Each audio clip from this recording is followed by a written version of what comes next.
Well, hello there, everyone, and welcome back to The Pitch. We haven't done a video in a little while. I haven't been on one for a while, so I'm excited to be here. And I am joined by Kale and Tierney.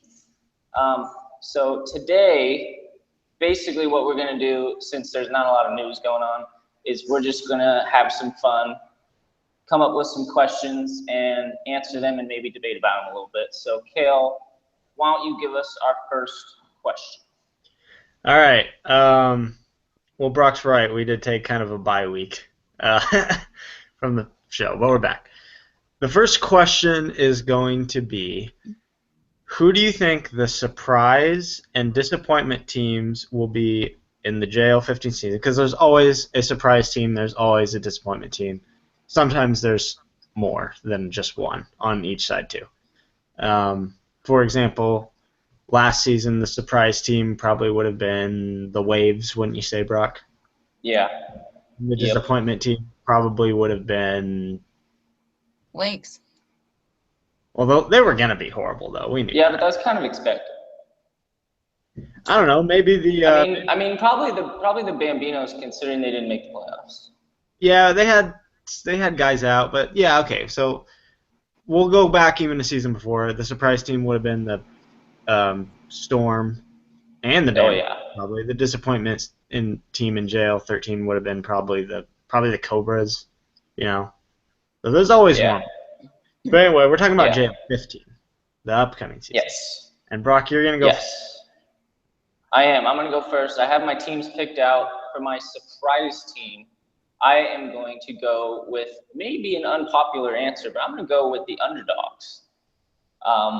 And there's a reason for this, and it's because of the new management, the new signings that have taken place. Now, I haven't seen any of these guys in my life, I don't think, ever. And I've never seen them play, but I like the direction that they're going, and I think that they're going to pick up a couple wins at least and be a surprise. Now, for my disappointment team, I'm going to go with the Washougal Wrecking Crew. And they haven't done a lot, but they've made the playoffs last season. And I just think they're getting a little stale. You know, they paid Guthrie that huge contract. Now they're kind of limited with what they can do. They haven't really added much. I'm just feeling a downer season for the Wrecking Crew. What about you guys? Tierney, you're up. I actually had picked out the same for my surprise team. I picked the underdogs. For pretty much the same reasons. I think it's going to be kind of exciting to see the new players in the league. And yeah, we don't know who they are, but you know what? Chances are they're going to be a lot better than they were because you can't get a whole lot worse. So they're my surprise team. My disappointment team, my co-hosts here aren't going to be happy with. I'm choosing the Cobras. I know you guys don't like this answer, but I don't know. They haven't been impressing me lately, and I don't know if they've made enough changes to get back to what they could be. So they're my disappointment team.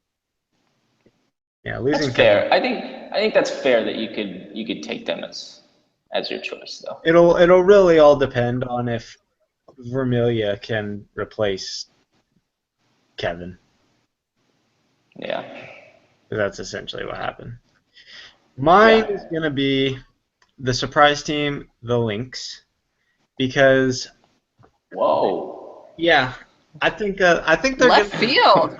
I think they're, but think about it. They picked up 2 rookies, right? As per usual. Yes, and both from Tootle. But look, the rookies they picked up were 2 young guys. One who just got out of high school, and one who's a year older than me. So, right around 20, basically, on average for both of them. I think a lot, and they're both pitchers too. Now, one of them is Anthony Heinzman, and he's not going to be there for the team on November 12th. He's one of the only players 2 or 3 that have confirmed that they won't be playing in that one, but he'll be there for the 23rd. But Morton will be there. He's the other one on the 12th. And I just think there's some. I have a good feeling because they both have baseball backgrounds and they're both young. They're both going to try to throw hard base, probably because they're young. And I think there's something to be said, too, about just when you're young like that, you have a lot better stamina. And I think Steven already plays hard all the time. And then they've got Van Hoof, a rookie. He can just come in and bat, all right. And they'll be. I don't know. I just, for some reason, think they're going to be competitive. Brock, do you disagree with me? I don't disagree with you. I think that's a fair choice because of those new players that they have, especially Morton, because I think he has somewhat of a baseball background. Yeah, you know who he is better than I do. Yeah, I know. I mean, I know who he is. I don't really know him, but I think he has a baseball background. I wouldn't be surprised if he's a good wiffle ball player. So that's a fair choice. I think that the conference that they're in maybe makes it a little tougher to do that, but we'll see. Who knows? Yeah, but you also got to keep in mind they get to play the Bison. And yeah. I think we're all in agreement that the Fog are going to take a big step down this season. And then if they were to win those 2 games, that's 2 wins. And if they just randomly knock off someone else, they could be all of a sudden 3-3, 500, be right in the mix. Yeah, it's a good choice. I don't think they're going to make the playoffs or anything, but I just think they're going to be way, way, way more improved and competitive. Yeah. The disappointment team I have is I agree with you on this one, the Wrecking Crew. And they've just gone a little stale to me. Well, my reasoning is a little different. A lot of people would pick the Wrecking Crew maybe to be the surprise team because they got the Coleman guy and they are returning the whole core of the team that's been steadily going up, since they came in the league. But I think it's going to go down for them. And this is why. That conference is so good. They played about as good as they could play last season, and they got bounced in the semifinals handily to the Express, and they really, in the regular season, were beatable.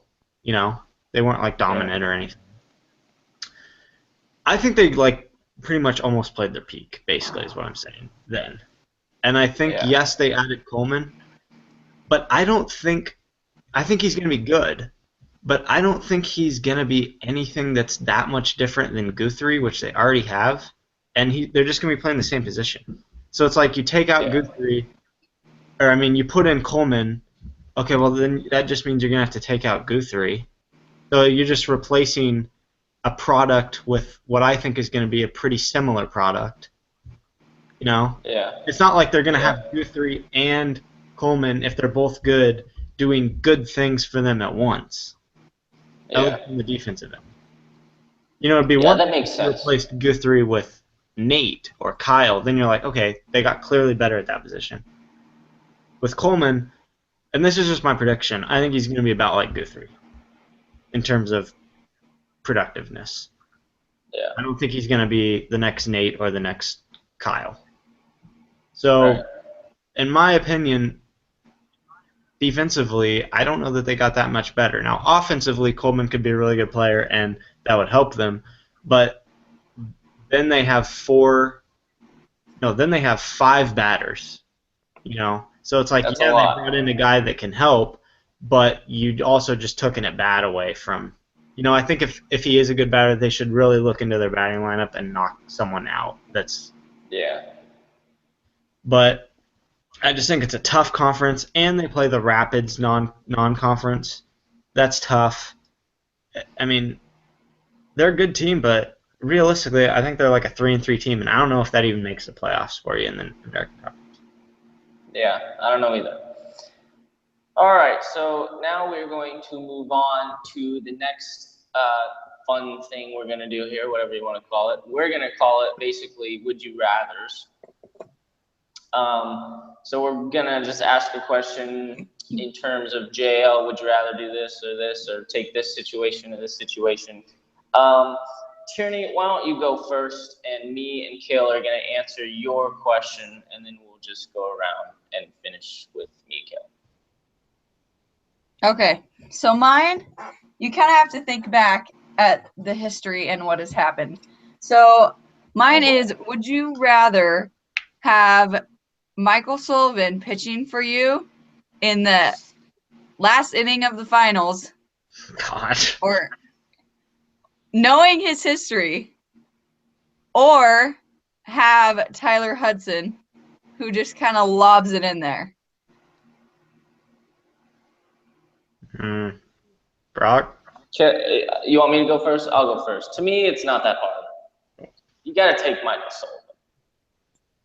Now, I know what he's done in the past, and what he's done is bad. I'm not denying that. But he still throws it in a way that can win you a championship.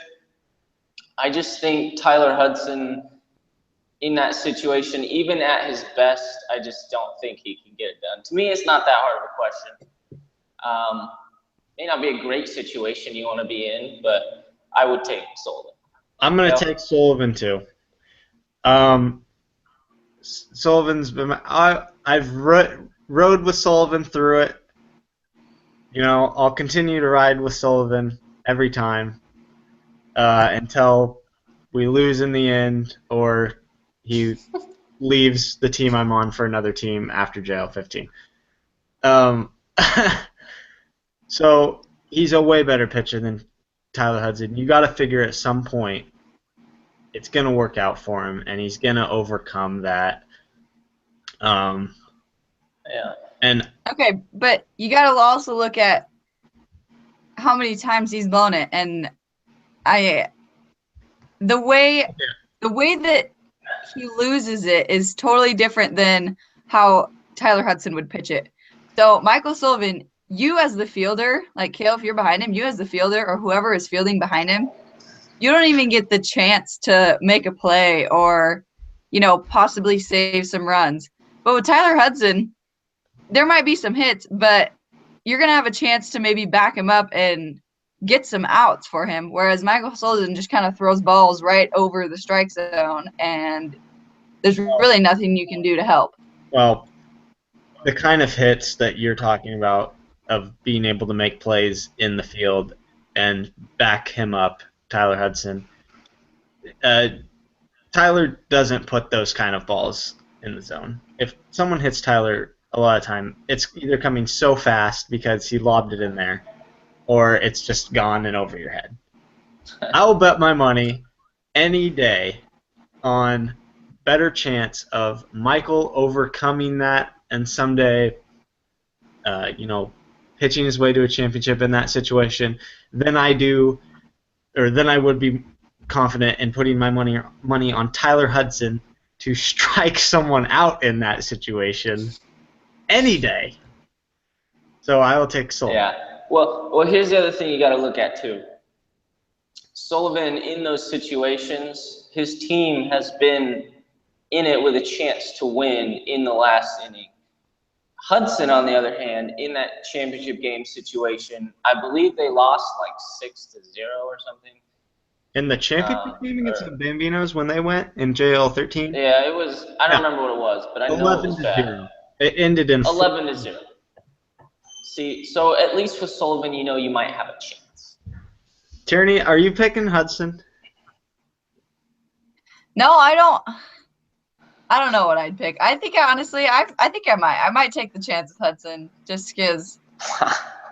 Yeah, he lobs it in there, but you know what? Somehow it works for them.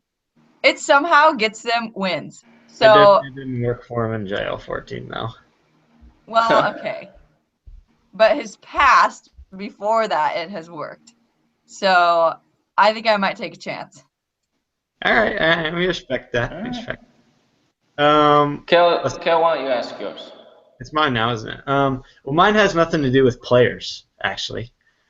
Ooh. Wait, what was your question, Brock? Or have you not gone yet? I haven't gone yet. Oh, okay. Mine has nothing to do with players. I suspect yours is going to. That's why I chose this one. But JL 15 is going to be in November and December, as we know. Cold weather time, poor weather condition. Mm. Everyone knows the JL is not baseball. This is not a weather determining sport of ours that we have here. We play through anything. That being said, hopefully the weather isn't horrible, but I'm sure at some point during JL 15 we're going to experience a little rain or something, a little chilliness, something. Oh yeah. But in JL history, we have experienced a total sideways rainstorm, JL 9, and we've also experienced the ice, which later turned into Mud Bowl, with blizzarding snows of JL 11. So my question is, well, basically, we've been through all the bad weather you could be through. Would you rather, as a player, play in thunderstorming rain or under 32-degree freezing weather? No conditions, no rain during that, or snow. I guess it would be snowing, but just cold like that. Or would you take on the rain and it's like 50 degrees?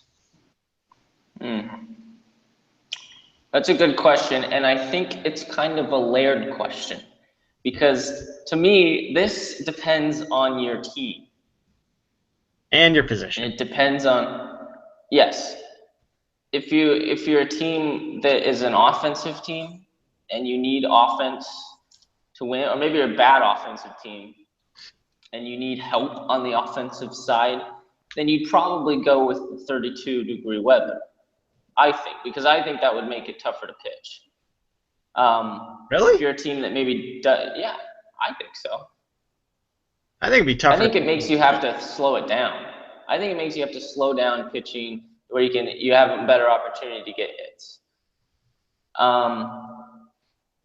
Just me personally as a player, if I came back right now, I probably wouldn't be a pitcher. And so I would choose, I'd probably still choose the rain though, because I played in that rain one and it was actually kind of fun. And just being freezing cold and having to swing a bat is not very fun. So I think I'd still go with the rain. But it does depend on your team, I think. Tierney? You know, I'm with Brock on this one. I think the rain is better just because if you remember that ice/mud bowl, no one could do anything. It was just like, it was just horrible. I mean, it was fun, but there was like no ball was hit. I mean, it was bad in that sense. And so at least if there's rain and it's warm enough for the pitchers to still pitch the ball at a decent speed with accuracy, then I think the rain's better. I don't know. There's something about being that cold and that ground being frozen that I think is not good for most teams. Okay, this is a kind of a random side question, Brock, that I just want to ask real quick because we've never really talked about this. I don't know why, but it's coming to my mind now. Do you feel like there's anything to a slick wiffle ball in terms of your pitching? Like, you know, in football, like if the ball's wet, the quarterback's gonna have a harder time throwing the ball. Do you think that applies in JL2 with pitching wiffle balls? Do you think it's like when the ball gets wet like that, it's harder to control and stuff, or is it not? I mean, I don't think it does in terms of like slipping out of your hand or anything because it's so small that it's not going to slip out of your hand. But, and I'm not a great pitcher, a wiffle ball pitcher, so I'm not like super intelligent about this, but I would guess that the water being on the ball for like a Kyle Godino or a Brad Williamson, people who throw balls that actually move, I would guess that the water being on the ball could affect that. But in terms of just being able to hold on to it and still try and throw it where you want it to go, I don't think so. What about in terms of batting? Because it's all plastic. The balls are plastic, the bats are plastic. You think the ball's wet, the bat's wet, it makes hitting more difficult because it'll slide easier on contact? I think it could more with the yellow bat that we used to use before we changed it, because it was so thin that you had to hit it in such a perfect spot.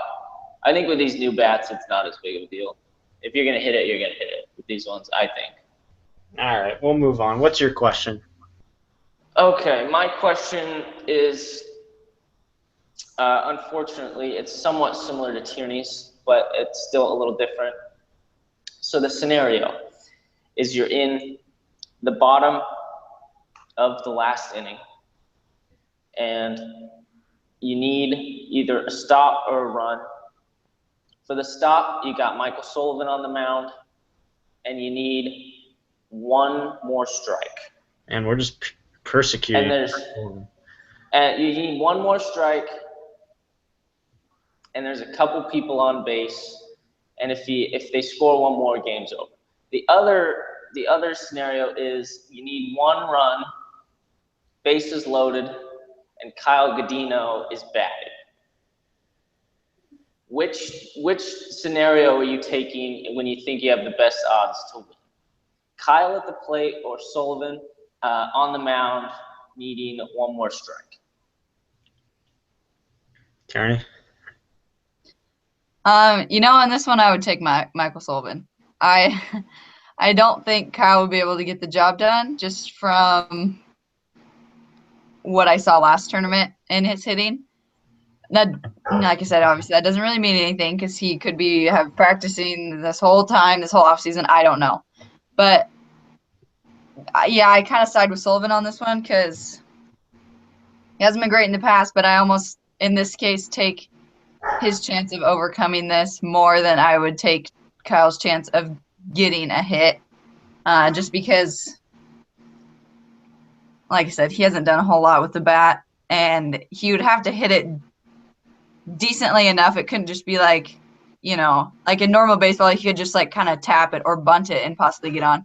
You can't do that in JL because it has to get past the single line, and I don't think he'd be able to do that. Well, Brock, for me, this has a different couple of factors. Number one, who's Michael pitching to? And number two, who's Kyle hitting off of? Because for me, with Michael, yes, he has to throw the strike, or he has to get the out. But with Kyle could take a walk. And if the bases are loaded, you can win that way too. And as not that great of a hitter as I think Kyle is, I do think he's a very smart hitter, and I've rarely seen him just swing at balls out of the zone that, just inerrant balls he shouldn't be swinging at. And especially in that situation, Kyle's a competitor. He's not going to swing at something, if the wind presents itself, if the ball's low or outside or high, he's not going to take the swing. Just take the win. I think that situation. Well, it depends on who Kyle's batting against. But yeah, well, I mean, if he's batting against a good pitcher. It doesn't have to be a great pitcher, but a good pitcher who's consistent. Why don't you do this? Why don't you put Kyle against Michael and Michael against Kyle? Oh, well then it's Michael. I'd take Michael. Oh yeah, you just would tell Michael to throw one right. I mean, you just tell him to throw a hard fastball and make Kyle win the game. Whereas on the other side, that'd just be the same situation, wouldn't it? Basically, they're saying Kyle wins the game on offense or Michael wins the game on defense. Yeah. I'll take Michael. Yeah. But if Michael's pitching against a good hitter and Kyle's hitting off of a good pitcher that aren't each other, I think maybe I'd pick Kyle in that situation because I think that's just an easier situation to win the game from. From the plate rather than the mound? I think it is. Because you have to take into fact that it can't be a ball. They have to put it in the zone. You know what I mean? Yeah. Yeah. And I Yep, think I Kyle's a do. smart enough hitter. He knows what a walk is. He won't swing it. Yeah. It's not. All right. Well, that is our pitch show for this week. Just trying to have some fun because there wasn't really any news. So, Kale, do you have any announcements or anything? Because No. no. November 12th at noon. That's when it all starts at 7th Avenue Park in Longview. I've got asked about that a couple times. Where's it at? 7th Avenue Park in Longview. Just Google it. It's a huge park. You won't miss it. That's it. All right, and I will say the JL 30 for 30, Falling from Glory, the Bison. We're still working on it right now, and it's going to come out soon. So keep your eyes open for that. It should be really good. All right, thanks for watching. See you guys next time.